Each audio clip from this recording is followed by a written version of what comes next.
বহুত কিবা কিবি ক'বলৈ থাকিলেও কেতিয়াবা কেতিয়াবা মৌন হৈ থাকিব লগা হয় আৰু মৌনতা মানে এইটো নহয় যে তুমি দুৰ্বল।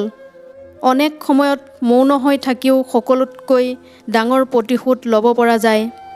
কোনোৱে তোমাক মাৰি ৰক্তাক্ত কৰি দিলেও তুমি সেইজনৰ বিপদত ৰক্তৰ যোগাৰ কৰি দিয়া।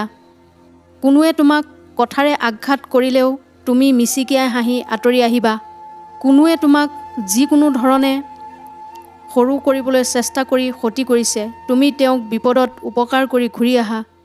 কোনোৱে তোমাক আঘাত কৰি বা গাত হাত দি আঘাত কৰিব চেষ্টা কৰিছে, তেতিয়া তুমি যদি সেইজনৰ দৰে একে কৰা, তেতিয়া তোমাৰ আৰু তাৰ মাজত পাৰ্থক্য কি থাকিব? তাৰ বিপৰীতে তুমি যদি মৌন হৈ থকা, তেতিয়া সেই মানুহজন নিজে তোমাৰ ওচৰত তল পৰিব। বুদ্ধিমান মানুহে কম কথা কয় আৰু শুনে বেছি। তেওঁলোকক সকলো পৰিস্থিতিতেই কথা কোৱাৰ সুযোগ দিলেও কথা সহজে নকয়। কাৰণ এজন কথা চহকী মানুহৰ কথা কিমানে গুৰুত্ব দিয়ে, কিন্তু মৌন হৈ থকা জনৰ পৰা কথা শুনিবলৈ পালো ৰৈ থাকে। অহেতুক তৰ্ক কৰাৰ সুযোগ পালেও সকলো সময়ত তৰ্ক কৰি জিকি লাভ নাই। তৰ্ক সেইজনৰ লগত কৰা উচিত যাৰ কথাত যুক্তি থাকে। অযথা তৰ্ক কৰা মানে হ'ল সময় নষ্ট কৰা। সেইবাবে সকলোৰে ওচৰত হাঁহি মাতি থকাই ভাল, কাৰণ তৰ্ক কৰি জিকি পৰাজয় হোৱা জনৰ পৰা কেতিয়াবা ছাপৰ্ট পালেও কেতিয়াও ভাল পোৱা নোপোৱা। যি নদীৰ বৈ যোৱা শব্দ কম, সেই নদীৰ গভীৰতা বেছি।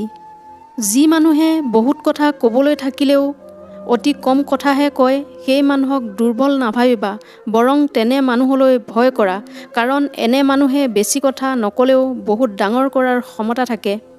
প্ৰচণ্ড খং উঠিলেও যি মানুহে নিজক নিয়ন্ত্ৰণ কৰিব পাৰে, সেইজনে আটাইতকৈ শক্তিশালী মানুহ।